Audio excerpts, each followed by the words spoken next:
இந்த விவகாரம் தொடர்பாக நீதிமன்றத்தை நாடலாம் என தெரிவிக்கப்பட்டிருக்கிறது. திருச்சி மாவட்டத்தில் 6 கிராமங்களை வக்ஃப் வாரியம் தங்களுக்கு சொந்தமானது என குறிப்பிடப்பட்டிருப்பதால் அப்பகுதி மக்கள் சொத்துக்களை வாங்கவோ விற்கவோ முடியாத நிலை தள்ளப்பட்டிருக்கின்றனர்.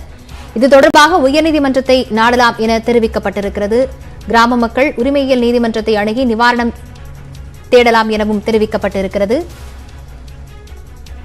இது தொடர்பான விவரங்களுடன் செய்தியாளர் விஜயகோபால் இணைந்திருக்கிறார். விஜயகோபால், என்ன தெரிவிக்கப்பட்டிருக்கிறது விவரம்?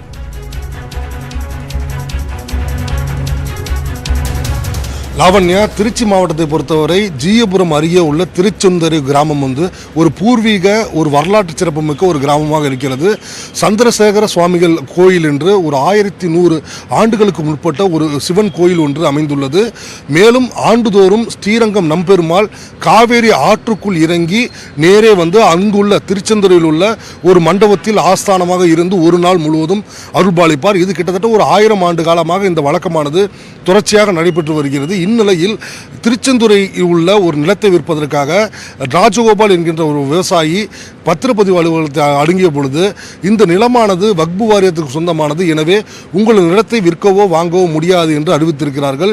இதனால் அதிர்ச்சி அடைந்த அவர் இது குறித்து பல்வேறு நபர்களிடம் தொடர்ச்சியாக புகார்கள் தெரிவித்த வண்ணம் இருந்தார்கள். இது மட்டுமல்லாது அவர் பிரச்சனையை தொடர்ந்து திருச்சி மாவட்டத்தில் திருச்செந்துறை மட்டுமல்லாது திருவெரும்பூர் தொகுதிக்கு உட்பட்ட கும்பக்குடி, அரசக்குடி உள்ளிட்ட கிராமங்கள், மேலும் கே நகர் அருகில் உள்ள கிளியூர் மற்றும் சூரியூர் உள்ளிட்ட பகுதிகள், இவை அனைத்துமே வக்ஃப் வாரியத்திற்கு முழுமையாக சொந்தம் என்று ஒரு அறிக்கை வந்திருப்பதாக நமக்கு தகவல் தெரிய வந்தது. இது குறித்து நாம் முழுமையாக ஆய்வு செய்த பொழுது இனாம் கிராமம் என்று கூறப்படக்கூடிய அனைத்து கிராமங்களுமே வக்ஃப் வாரியத்துக்கு சொந்தமானது. இவை அனைத்துமே ஒவ்வொரு மன்னர்களால் அந்த வக்ஃப் வாரியத்துக்கு கொடுக்கப்பட்டது என்ற ஒரு தகவல் கிடைத்தது. இது குறித்து நாம் ரெஜிஸ்ட்ரார் ஆஃபீஸ் அணுகிய பொழுது அவர்கள் என்ன சொன்னார்கள் என்றால், நாங்கள் இதில் நேரடியாக தலையிட முடியாது. ஒன்று வக்ஃப் வாரியம் தான் நமக்கு தகவல் சொல்ல வேண்டும், அல்லது அரசு, தமிழக அரசு தான் தலையிட வேண்டும். இல்லை என்றால் யாருக்கு நிலத்தை விற்க வேண்டுமோ வாங்க வேண்டுமோ அவர்கள் நேரடியாக நீதிமன்றத்தை அணுகலாம் என்று நம்மளிடம் கூறினார்கள். அதையடுத்து இது குறித்து இது திருவெரும்பூர் தொகுதியிலும் இந்த பிரச்சனை உள்ளது என்பதால் திருவெரும்பூர் தொகுதி எம்எல்ஏவும் பள்ளிக்கல்வித்துறை அமைச்சருமான அன்பில் மகேஷ் பொய்யாமிடம் இந்த கேள்வியை எழுப்பினோம்.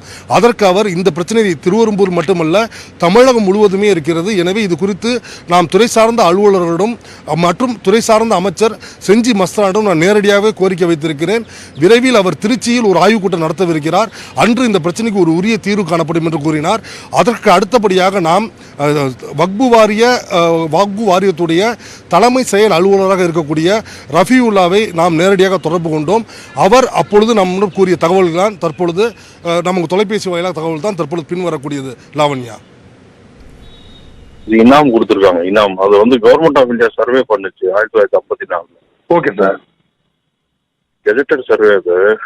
அதுல இனாம் கொடுத்தது அப்பவே அது ஊர் மக்கள் அலினேட் பண்ணியிருக்காங்க அப்படிங்கிறது, அதாவது பாராதீனம் பண்ணியிருக்காங்க, அவங்க எடுத்துக்கிட்டாங்க அப்படின்னு எழுதியிருக்காங்க.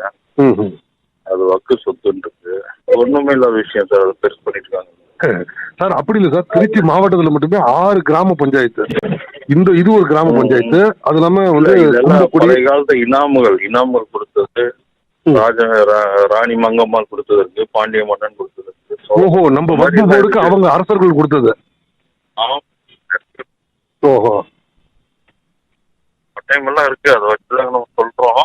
இன்னைக்கு கால சூழ்நிலை வீடெல்லாம் அதனால கோர்ட்டு கன்சிடர் பண்ணி அவங்க என்ன முடிவு எடுக்கிறாங்களோ அதை மாத்தி சொன்னா அங்க மாத்தி.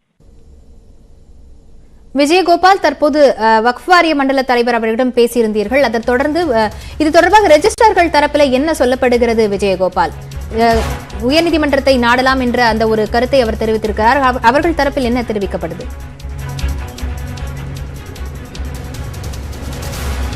பொதுவாகவே லாவண்யா, நாம் ஒருவருடைய நிலத்தை வாங்கவோ விற்கவோ கூடாது என்று நாம் துணை பதிவாளர் அலுவலகத்தை அணுகி நாம் கடிதம் கொடுக்கும் பொழுது அதற்கு ஒரு தடங்கல் ஆணை என்று ஒன்று வழங்குவார்கள்.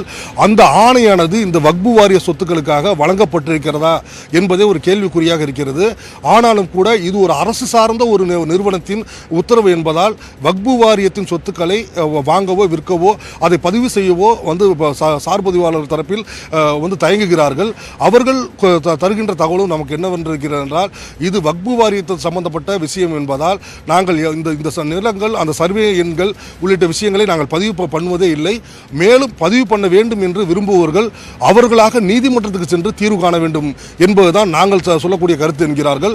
ஆக மொத்தம் ஒரு சாதாரண விவசாயி என்றாலும் கூட அவர் கண்டிப்பாக நீதிமன்றத்தை அணுகிதான் இதற்கான தீர்வை காண முடியும் என்பதுதான் கடைசியாக இருக்கிறது. எனவே ஒரு சாதாரண ஒரு குடிமகன் பாதிக்கப்படக்கூடாது என்பதற்காக இந்த விஷயத்தில் தமிழக அரசு நேரடியாக தலையிட வேண்டும். தமிழக முதல்வர் இதற்குரிய ஒரு தீர்வை அறிவிக்க வேண்டும் என்று இந்த 6 கிராம மக்களும் எதிர்பார்க்கிறார்கள். காரணம் என்னவென்றால் திருச்செந்துறை கிராமம் மட்டுமே 369 ஏக்கர் பரப்பளவு கொண்டது. இங்குள்ள நிலங்கள், வயல்கள், வீடுகள் என்று பல்லாயிரக்கணக்கான ரூபாய் மதிப்புள்ள சொத்துக்கள் இருக்கின்றன, கோயில்கள் இருக்கின்றன, பல்வேறு மடங்கள் இருக்கின்றன. எனவே இந்த விஷயத்தில் உடனடியாக தமிழக முதல் தலையிட வேண்டும் என்பதுதான் அனைத்து மக்களுடைய கோரிக்கையாக இருக்கிறது. மேலும் திருச்செந்துறை கிராமத்தை பொறுத்தவரை வருகின்ற 14ஆம் தேதி அனைத்து ஊர் மக்கள் அனைவரும் இணைந்து காத்திருப்பு போராட்டம் நடத்துவதாக அறிவித்திருக்கிறார்கள். இந்த போராட்டத்துக்கு அடுத்தபடியாக பல்வேறு போராட்டங்களை முன்னெடுப்பதாகவும் அறிவித்திருக்கிறார்கள். லாவண்யா, மாவட்ட பதிவாளர்கள் தரப்பிலிருந்தும் உரிமைகள் நீதிமன்றத்தை நாடுவதே முடிவு என தெரிவிக்கப்பட்டிருக்கிறது. விவரங்களுக்கு நன்றி விஜயகோபால். செய்திகளை தொடர்ந்து பார்க்கலாம், இடைவேளைக்கு பிறகு.